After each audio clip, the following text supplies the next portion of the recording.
Okay, let's see. Today we have two announcements. One is homework 2 is out. Homework 2 is out, and it's due October 4th, which is Friday. Wow. Well, take a look at it. And the second is that there's a midterm that's coming up on October 10th. Yeah. And I don't know what's on it because I haven't written it yet. But it will include everything that we cover up until about October 7th or so, something like that. Okay, and today's plan is we want to talk a little bit more about the complexity of sorting, and then also talk about rooted trees, start talking about trees and tree structures. So first of all, as kind of a warm-up, I have a puzzle, which is to draw the decision tree for selection sort. Okay, that takes a long time. So what I really want you to do is draw the decision tree for selection sort, but just do the yes branch. Just imagine every answer to your question. Remember decision trees? Decision trees are these representations, these models for comparison-based sorting algorithms. And you can take any comparison-based sorting algorithm, like selection sort, and you can translate it into a decision tree. And in addition, every decision tree is an algorithm for doing sorting. Well, we hope it is. I mean, decision trees are more general than just decision trees for sorting, but we're using them for representing sorting algorithms. So the trick here is find the, oh yeah, that's what I wrote. Just the yes branch.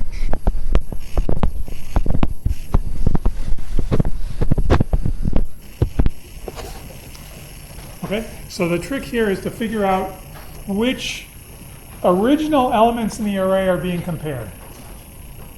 They're going to get moved around, but you have to keep track of the original elements in order to write down what does the decision tree actually compare among the original inputs.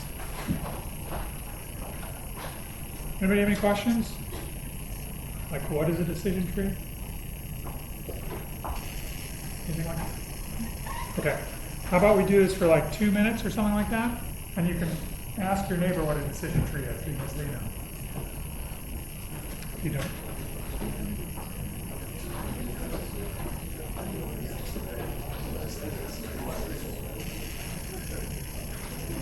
Maybe I'll do the no branch. Let's see.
How are you doing? How many people are frustrated by this exercise? How many people are bored by this exercise? For those of you that are frustrated, is there a question you can ask that will make you less frustrated?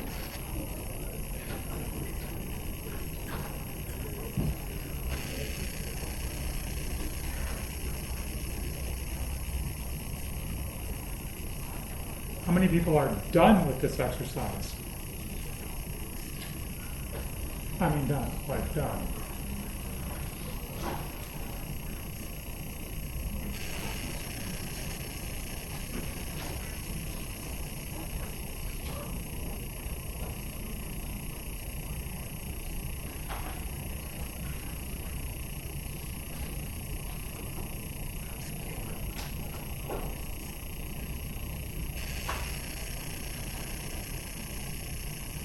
Shall we try it?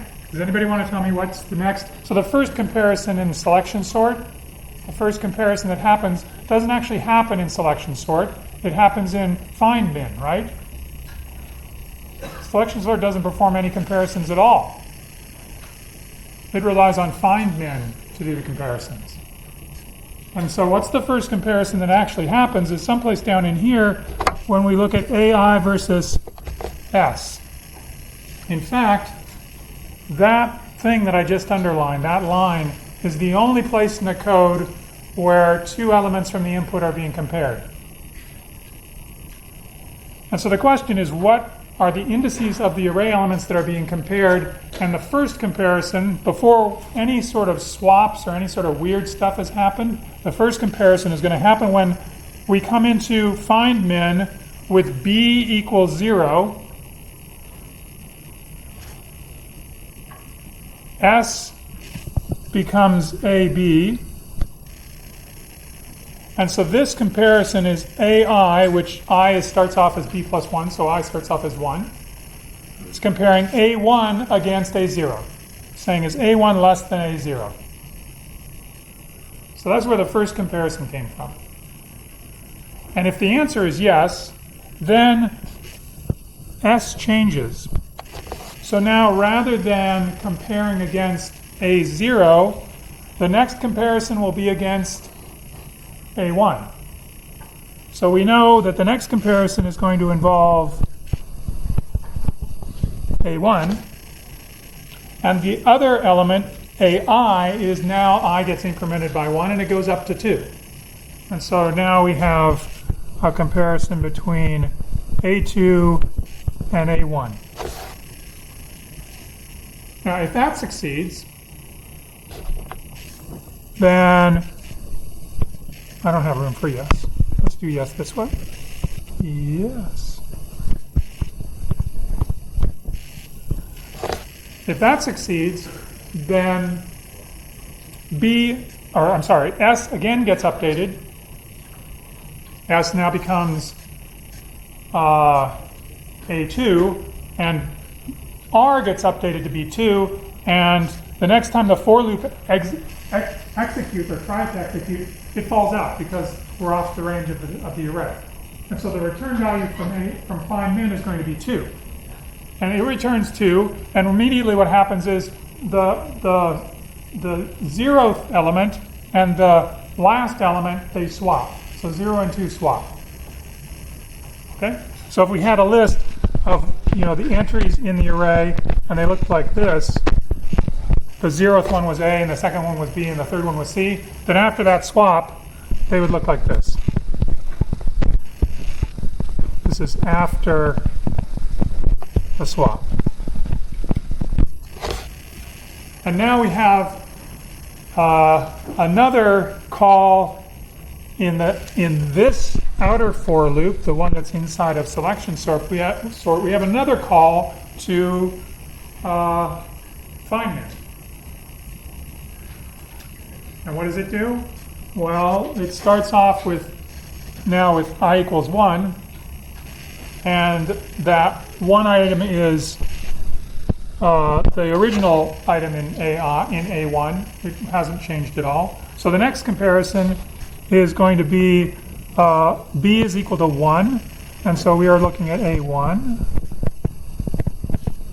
And we're going to compare it against something else, which is going to be the one that's in location B plus 1. Now, what is the element that's in location B plus 1? It's that one, which was the original element that was in location 0. So this comparison is comparing the original element in location 0, that's a 0, and that's a less than. It's comparing the 0th element against the 1 element. Do you find this odd?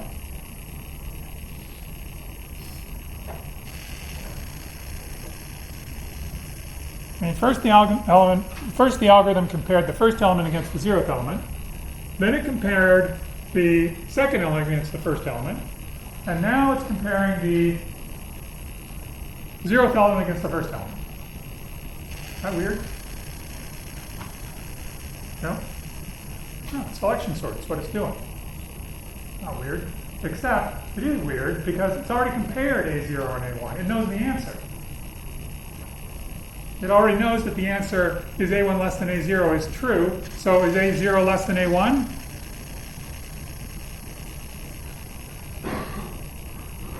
No way.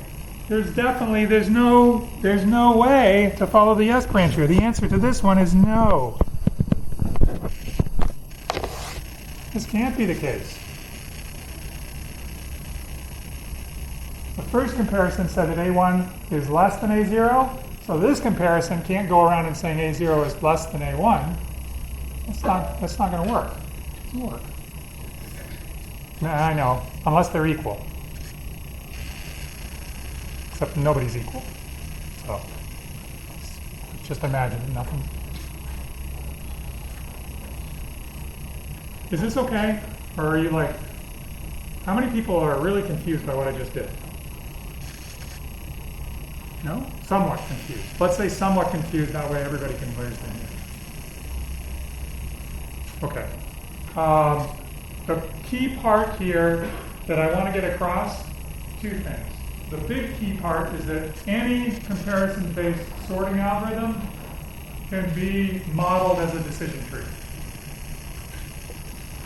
The second thing that I want to get across is that the decision trees that you get, they're from that algorithm, but sometimes you can see where the algorithm is being wasteful. That's the second part. And there's probably a third part. Oh yeah, the third part is that in these decision trees, they're a little bit complicated to create from an algorithm because you have to track where the original elements that might have moved within the array during the algorithm, which of those original elements are being compared. So the names of the elements being compared changes over time because they move within the array. Yep. Also, on point of something you could explain how we got from like comparing A2 with A1 to comparing A0 with A1. Sure. Is it because is that happening during the second line that's called in this selection sort for loop? Yes, this is, if I drew a line here, let me draw a line here. There's a return that happens right here. That's a return from findMin, and it causes a swap to occur. So when findMin returns to selection sort, there's a swap, which brings the minimum element to the front of the array. That's what's shown here. This is after the swap that we see. The first element, which was A, has now been swapped with the last element, which is C. I'm just telling you, decision trees are usually written so that the indexing refers to the original array locations. So in the original array locations, the next comparison is going to happen between the original element from array location A0, which is A, and the original element from array location 1, which is, of course, B. It hasn't moved. Yeah. How come like when you do the swap, like all three elements are swapped, or both you swap two elements at a time?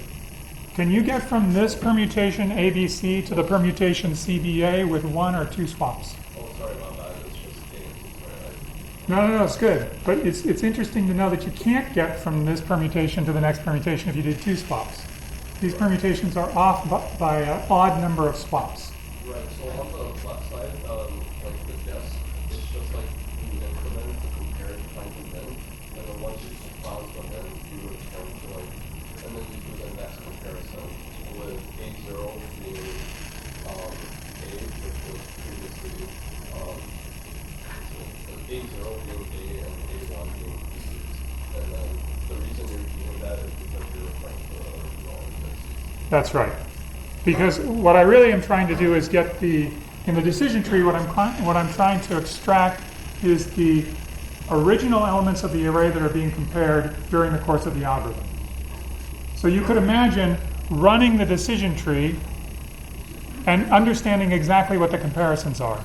Whereas if I changed indices on you, if I said, for example, oh, this is not A0 anymore, this is A2, then you would have to know what the algorithm has re-indexed in order to understand my decision tree. But you don't know that. So I'm just telling you, in decision trees, it's always the case you stick with the original indices, just so that people understand what you're talking about. Otherwise, they wouldn't know. Because the only thing the decision tree captures, the only thing it's showing you are the comparisons between elements in the input array that are driving the sorting algorithm. That's the only thing we're counting. We aren't counting the swaps. We aren't counting the increments to I. We aren't counting returns from functions or calls to functions. We are only counting comparisons. So this is really like, it's not counting exactly the number of operations. What is it counting? It's a lower bound on the number of operations. It's only counting some of the operations. So the number of operations shown in the decision tree is less than or equal to the total number of operations that are performed in the sorting algorithm. But that's okay, because that's what we're using decision trees for. We're using decision trees to prove a lower bound. We want to use them to show that no algorithm can sort quickly. That's what we use it for. Do you have any more questions about this particular thing? Because I really want to get to that slide, which actually I think has the solution to the selection sort comparison, the decision tree for a selection sort. I think that's it. I could have made a mistake though, because I am not really a computer. But I think that's what it is. And the interesting thing, part of the interesting thing for me in showing this is that there are these red arrows. Those red arrows are outcomes of comparisons that can't happen. In particular, for this path we just saw, when I compare A0 and A1 at the beginning, I know the outcome is A1 is small. So it can't be that A1 is now big compared to A0 at the bottom. What's the other feature of this particular decision tree that's interesting to you?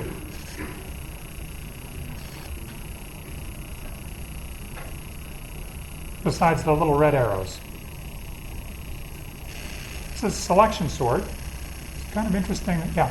You always have this same depth. I always have, all of the leaves are at the same depth. All of the leaves are at 1, 2, 3 comparisons from the root. Why is that? Remember when we talked about selection sort? Yeah.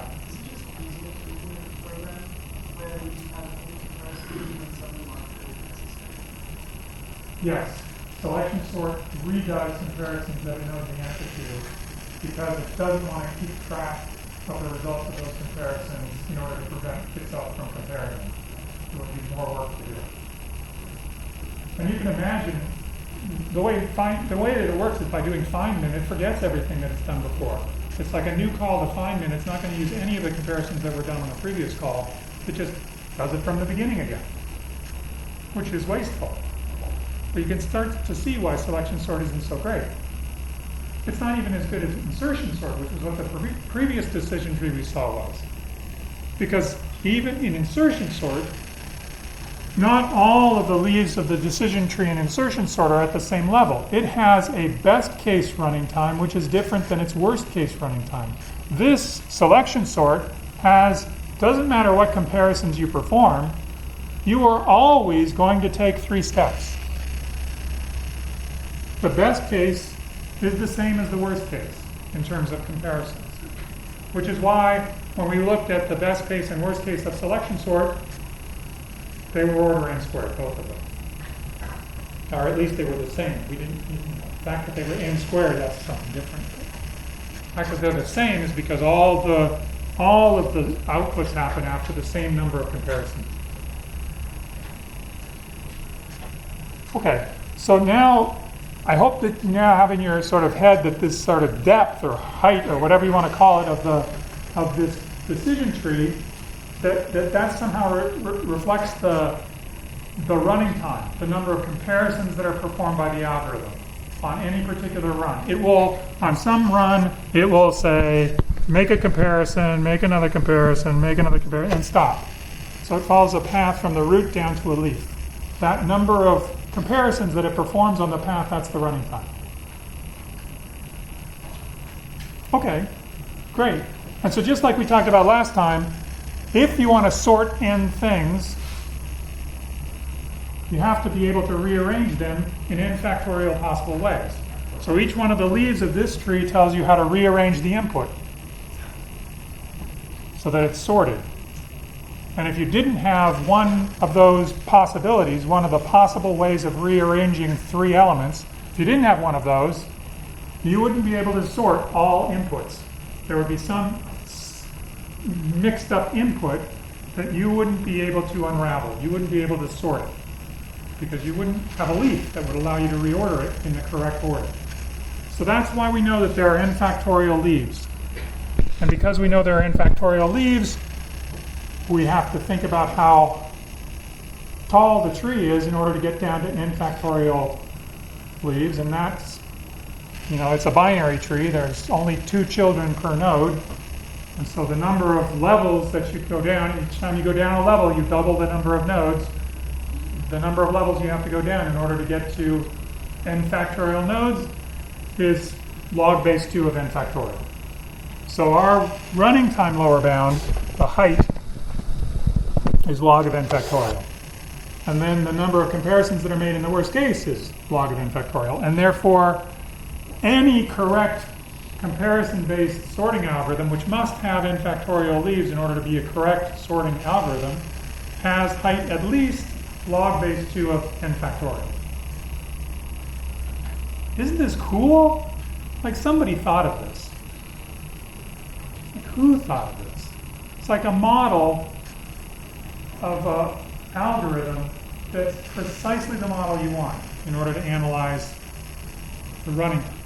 You want to understand how many outputs there are and say that you only have the ability to branch into 2 at each level of a comparison. And therefore you can only get there by having lots and lots of comparisons. It's amazing. So we don't have to invent every single possible sorting algorithm in order to show that a correct sorting algorithm must take log of n factorial time. We only have to use the property that every correct sorting algorithm must have n factorial possible output leaves. It's so cool. I mean, I think this is like, really, this is like the science of computer science. I think, or maybe it's the mathematics of computer science. Any questions about this? Yeah.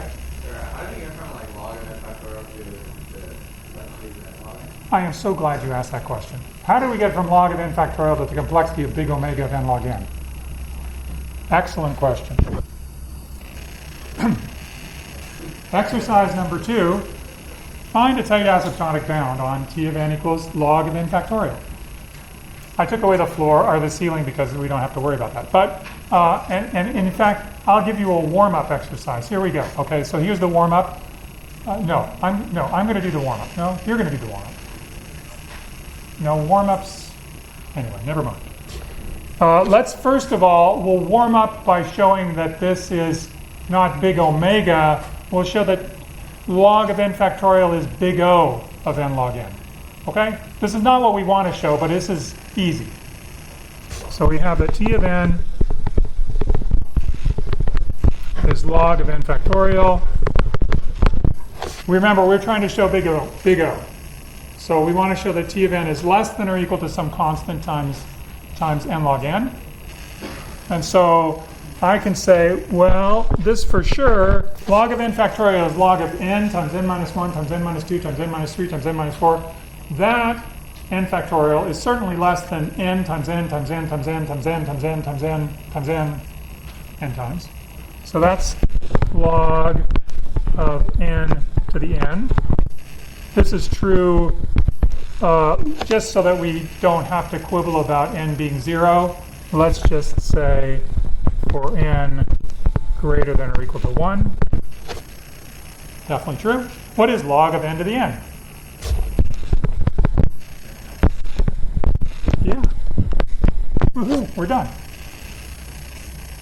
So now this is saying that log of n factorial is less than or equal to n log n with the constant of 1. C is equal to 1 here. For all values of n bigger than, so for C equal 1, for all values of n greater than or equal to n0 where n0 is equal to 1. Log of n factorial is just small compared to n to the n. Log of n to the n. Okay.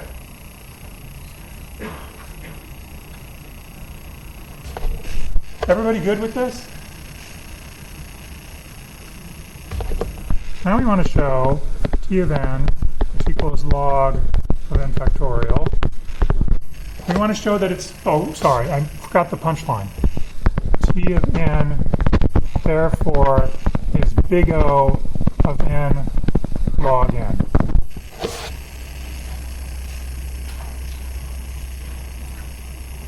I mean, technically what we showed here is that big O of n log base 2 of n. But you know, and I know, that if you change the base of the logarithm, all you do is change that by a constant. So I'm just starting log. Yep. I'm sorry? 1.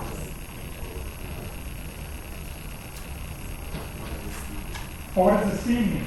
Oh, I'm just appealing to you're remembering the definition of big O, where we use C as being the constant in front of the other function. But if you don't remember that, then you forget about that. So that's what it means.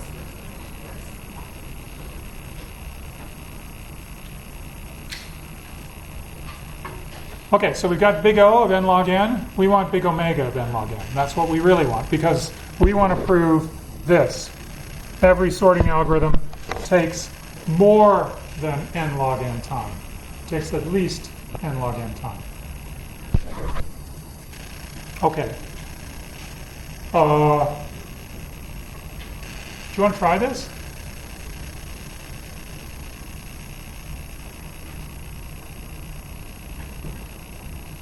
Let me give you a hint, if you've never seen anything like this before. This log of n factorial turns into a sum, correct? Let's just do that. Right? This log of n factorial is equal to log of n times n minus 1 times n minus 2 dot, dot, dot, dot, down to 1, which is equal to, when I take the log of a product, I get the sum. It's equal to the sum from I equals 1 to n of log of I. So that's what log of n factorial is. It's the sum of log from 1 to n.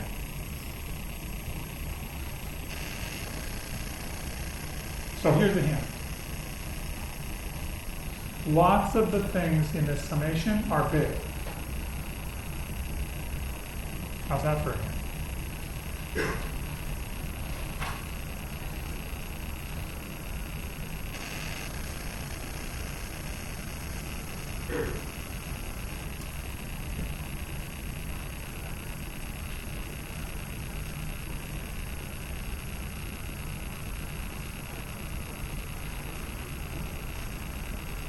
Not all of them are big, but lots of them are big.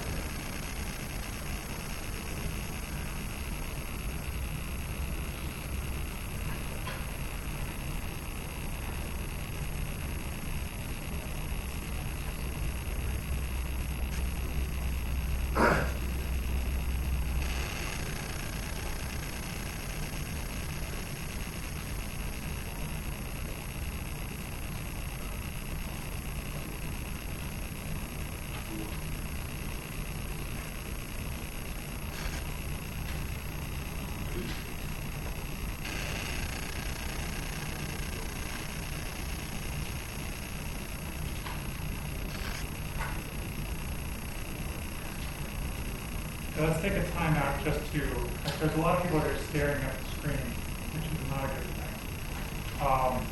Just take a time out for 1 second to figure out what we're doing here. We want to show that this is bigger than something. We want to show that the sum of n of the log I from I equals 1 to n, we want to show that that's big. So it's not so easy to show that it's bigger than n log n because not every single term in that summation is bigger than log n. Right? There are lots of them that are small, like log 1, it's 0, and log 2, it's 1. They're all small. But lots of them are big. In fact, half of them are bigger than what? Half of the terms in this sum are bigger than what?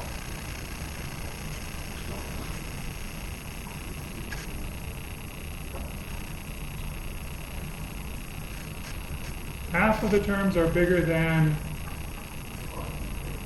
log of n over 2. The terms are from n down to 1. Half of them are bigger than n over 2, log of n over 2. So that was my hint. So this is greater than or equal to the sum from I equals n over 2 to n of log of I. And you're saying that's a stupid thing to do because it's like gotten rid of half of the stuff that I could use. But what does it mean? It means that every single one of these terms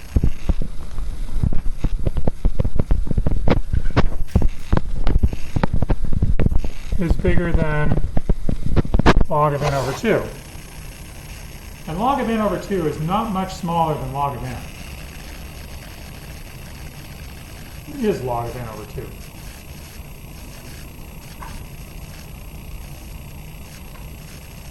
Remember, didn't we do this last time?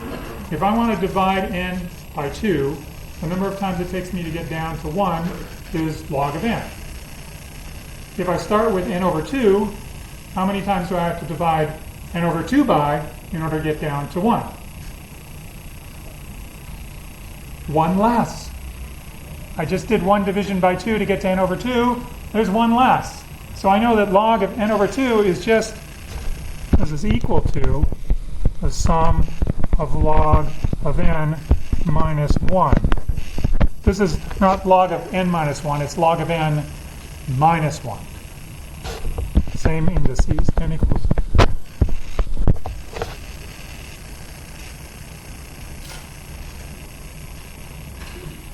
Okay, and now we're almost home, right? Because this is saying that t of n is at least something like n over 2 times log n. And that's good enough for us. It just has to be bigger than some constant times n log n. Except there's something a little nasty still to go. So this thing, let's go over here. This is equal to n over 2 log n minus n over 2. Oh, sorry. Yeah, that's log n. So it's a little bit less than n over 2 log n. Now we want to show that this is bigger than some constant times n log n. So what do you think I should do at this point? give up. Not true. What should I do? I've got this negative term. That's a bad thing. Negative terms are bad when I want to show lower bounds. I want to show this is greater than or equal to something.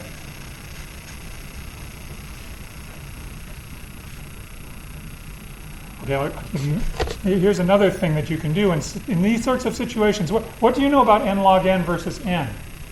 N log n is bigger than n for most values of n. I mean, big values.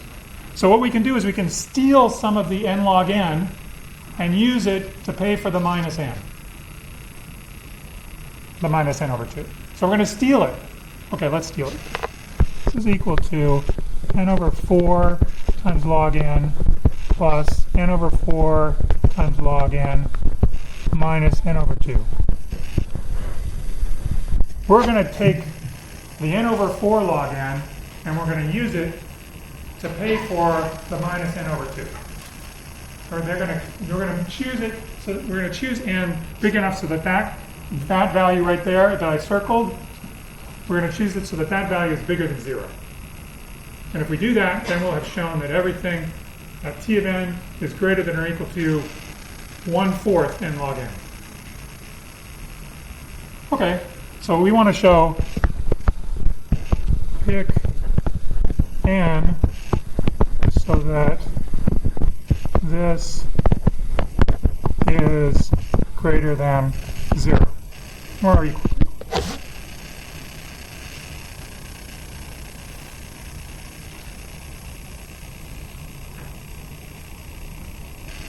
Anybody got a clue for what value of n we should use? I've got an n over 4 times log n, and I'm comparing it to an n over 2. I want the n over 4 times log n to be bigger than the n over 2. Holy cow, we have no time. What value of n would I use for this? 4, great. Choose n greater than or equal to 4. And then this is going to be n over 4 times log base 2 of n, which is 2. So I get n over 4 times 2, which is n over 2, and I kill off the n over 2. And n over 4 log n is greater than or equal to n over 2. And therefore, by choosing n greater than or equal to 4, this is greater than or equal to n over 4 log n. So we get that t of n is big omega of n log n. Where if you remember your thing, n0 is 4, the constants, and c is 1/4. Okay? Yes? So regarding the number, I went from n over 2 to n, but maybe it's actually n over 2 plus 1. Because like I did like a simple example where n is 4, so n over 2 is 2, could be 2, 3, 4. Oh, you're telling me that I've undercounted. Yeah, I'm just wondering. Oh, that's even better for me. Right? Yeah. You're saying I've got more than, okay, sure. So, okay, let's be honest then. Honestly, this is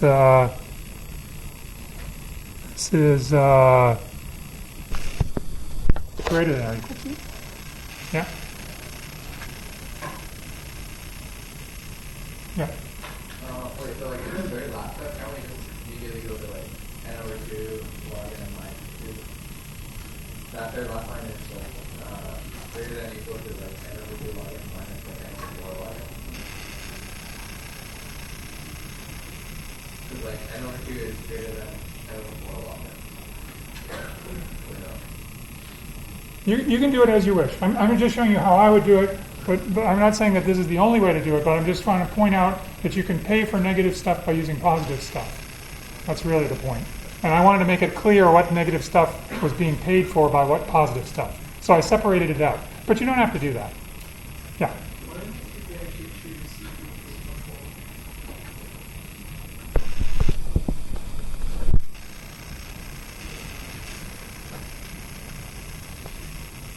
said, so where did you get n over 4 log n? Where did you get that from? Oh, I just borrowed half of n over 2 log n to pay for the minus n over 2. So I split n over 2 log n into n over 4 log n plus n over 4 log n. You don't have to do it this way. I mean, this is one way to do it. You could do it in a different way. Okay, good, because we have to talk about trees. Well, we have been talking about trees, actually. We've been talking about decision trees. But we're now going to talk about rooted trees in general. So we've talked about linear structures up until this point, like stacks and queues and things like that. But now we want to talk about hierarchies. So these are things that are trees. And they could be family trees, they could be organizational charts, they could be classification trees, like the decision tree. The decision tree is a classification tree. It's trying to take you from a particular input down to a particular leaf. The other things that have this property are called keys, and they're useful for identifying poisonous mushrooms that you shouldn't eat. You go up to your poisonous mushroom, and there's a question, and it asks you, is this mushroom, does it have a red top? And if the answer is yes, don't eat this. Or you come up to another one and it says no, and it says, okay, does it have a bunch of bumps on the top? And you say yes, and it says, don't eat this. So it's like a way to tell whether you should eat a mushroom or not. It's called a key.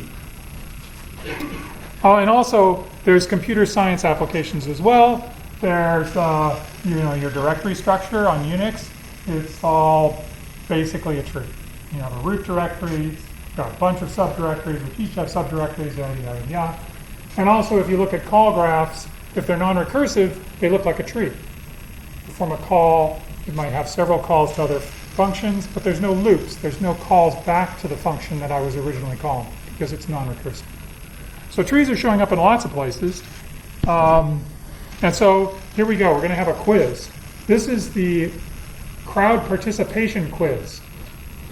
What is the root of this tree? Thank you. What is a leaf of this tree? J. You could say J, K, L, M, N, I, D, E, F, any of those. All of these are D, E, F, K, L, M, N, I. All those are leaves. A child of G. Who is a child of G? How many children does G have? 2. Very good. Child of G, H, I. Who's a parent of E? How do you know? How do you know that's the parent?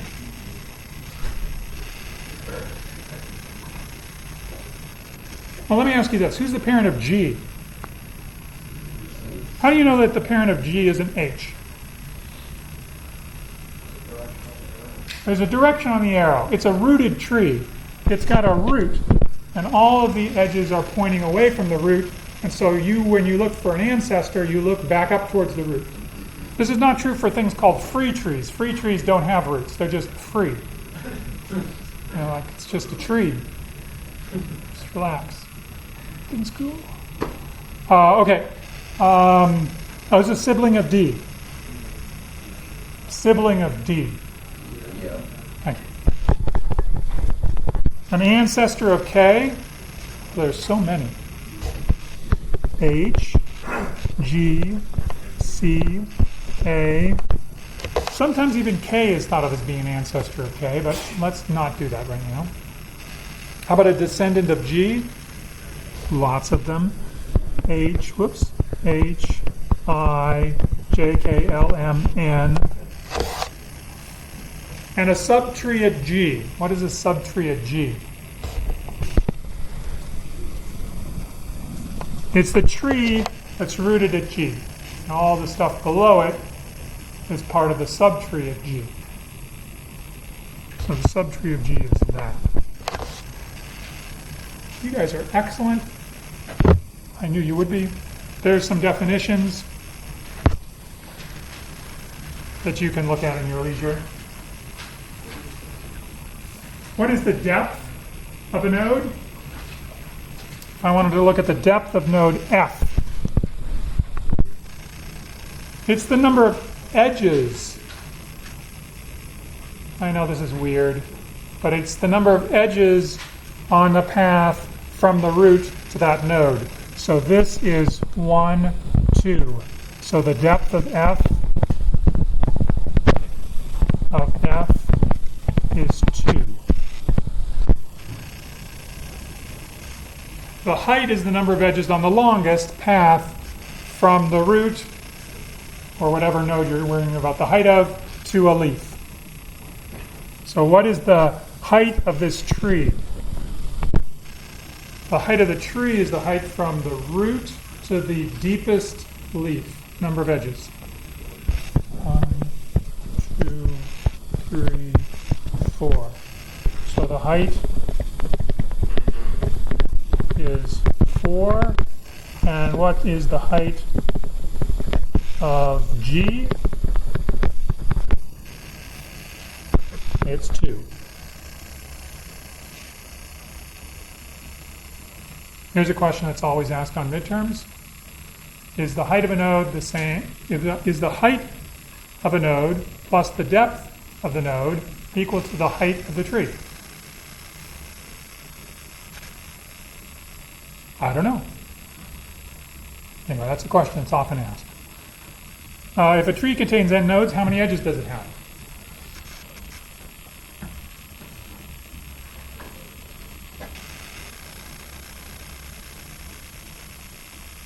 You're counting, aren't you? Don't count big trees, count small ones. How many edges are there? N minus 1. How did you come up with that? N minus 1.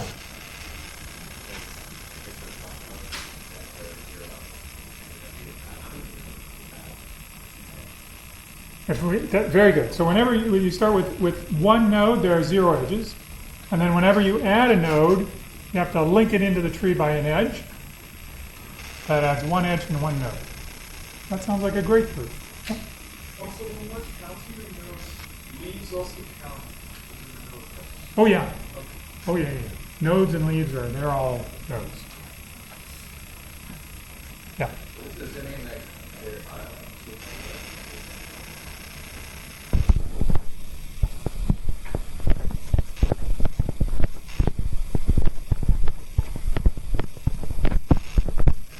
Is this a tree?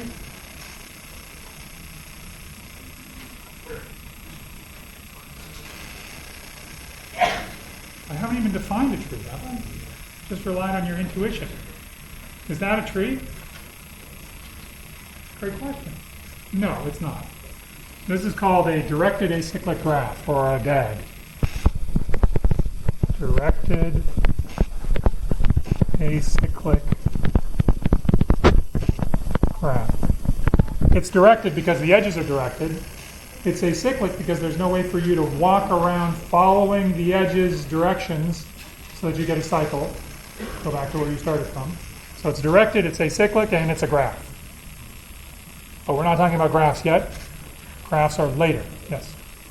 Might you give me an example of a difference where edge and height, depth and height are different? Where the depth of the node is different than the height of the node? Yeah. Height is the number of... So here, for example, if I look at, let's see, H. What's the depth of H? 3. What's the height of H? 1. It's the longest path from X to the leaf. If you want the height of X, which is H, you have to take from X to the leaf. Sorry, what is X? X is H. In your example, when you ask me what the depth of X is, of H is. So height is like referring to that node as the root and then how long it takes to go to the... That's exactly right. And I'm sorry that I wrote it this way, and I will never, ever do that again unless I forget to change the slide. But the reason I did it was so that I could cram in the definition of a height of a tree and the height of a node into one definition. Right, sorry, so to summarize, like, depth is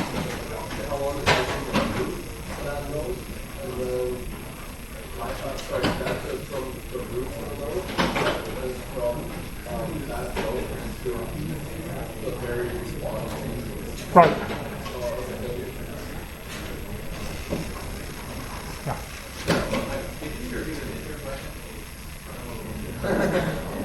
Oh, it's not necessarily your midterm question, but it is a midterm question. The midterm question was, is it true that the depth of a node plus the height of a node is the height of the tree?